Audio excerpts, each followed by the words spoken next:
Yeah, we're still midway through the 80s. We haven't even moved. Yeah, I know. I love it. It's like, God. But you know what? But see, here's the difference. No one asks you this stuff in detail because unless you live this lifestyle that we all live, they don't know to ask this stuff. How important these don't seem like big things to a journalist, but to us, they mean the world because we're writers and we care about what we do. So so now you're hearing this thing. You mentioned Jamaican dub. Funny you mentioned that. Francois said that he was listening to Jamaican, Francois Kevorkian, of course, Brit Soul. Francois was doing remixes for Prelude. He did a remix of D-Train where he did the piano and Keep On with the long bass line. And it was, again, you all mentioned the same roads. Jamaican, I hear those Caribbean style music coming through, even with you saying the same thing. I was dancing to Jamaican music. Okay. And then I hear these long dubs is really the dub of the Jamaican style. So I'll let you take over from there. Yeah, I mean, the thing about it was, in the UK, I think bass is heavier. We have a different sound. I mean, a lot of artists would probably say the same thing. It's different. Like even when you heard like Soul to Soul, the sound that they had, it's a combination of the funk soul, the reggae. There's a roots to it, which is kind of different to the America. There's a difference to it. Though there are people from the Caribbean living in the States, there's something in actually the UK that there's that difference. There's that roughness. There's that, that you can't take away.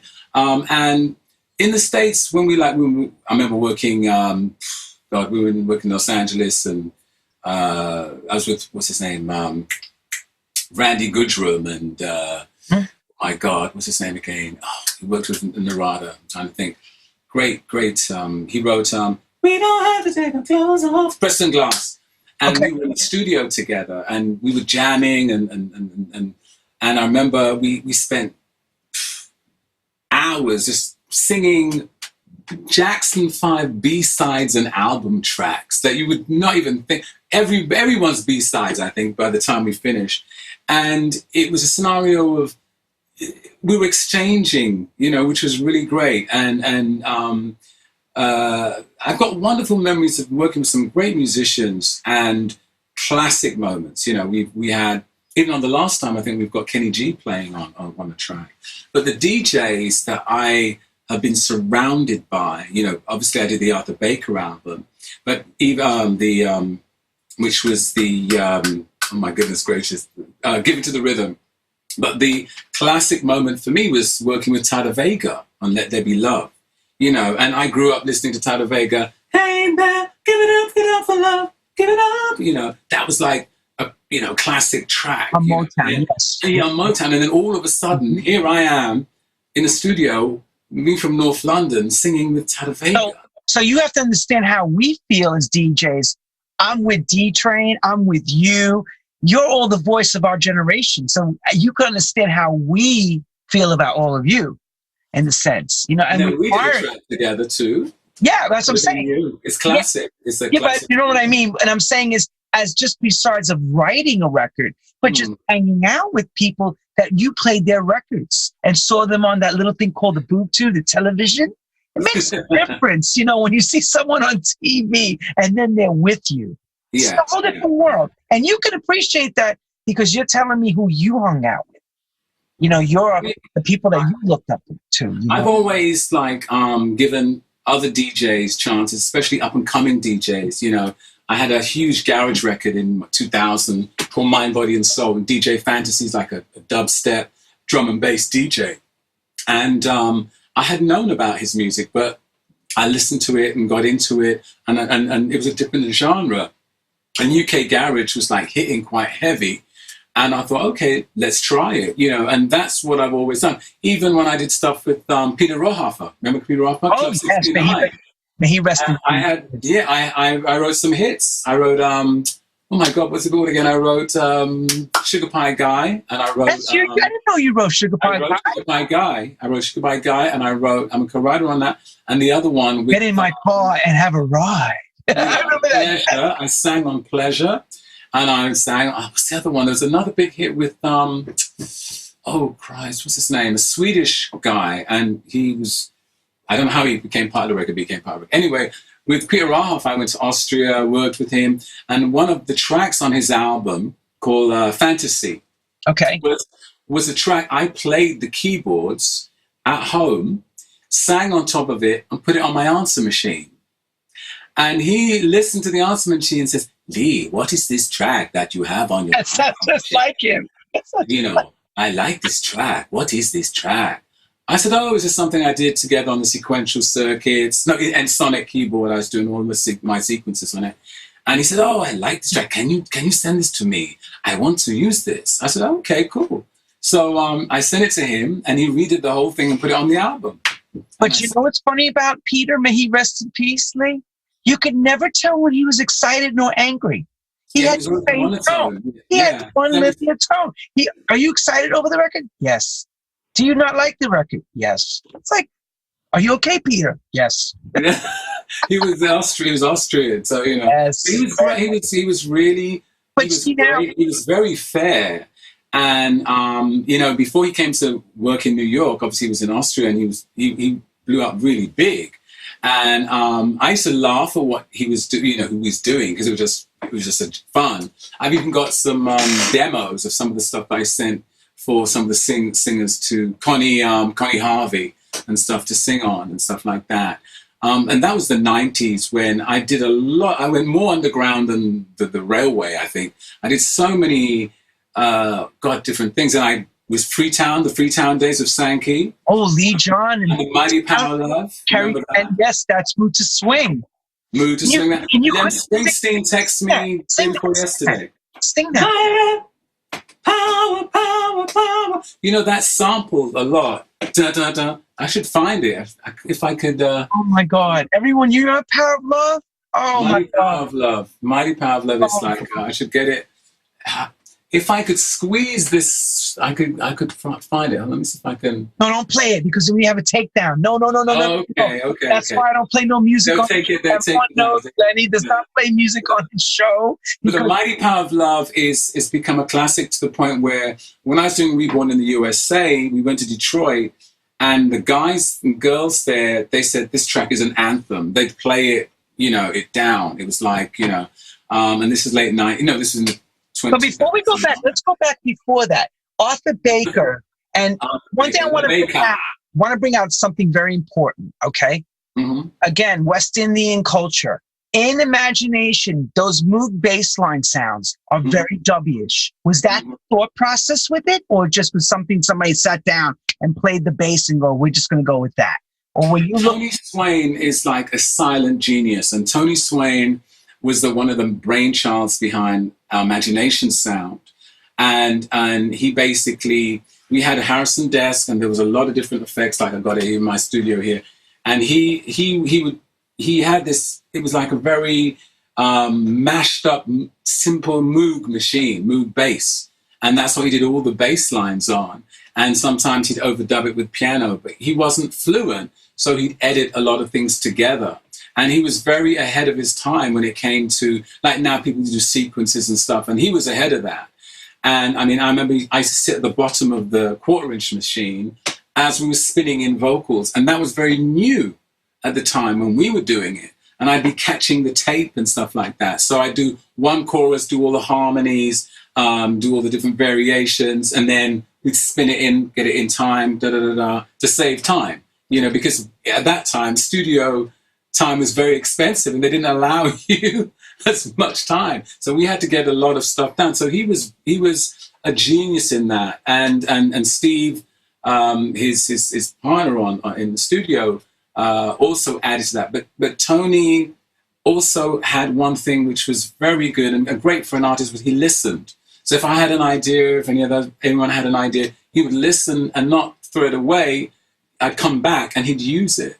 Like the beginning of Illusion, there's the ending where you hear me going, Illusion, and there's a phaser sound on top of that. And I asked him, because I was always into the intros, like Flashback, I wanted it just to be me by myself with the voice. We're starting up, now we're on our way. I wanted that just by itself. And they said, Lee, we can't because we're going to get the tempo. How's it going to come in with the tempo? I said, I don't care. I want just my voice.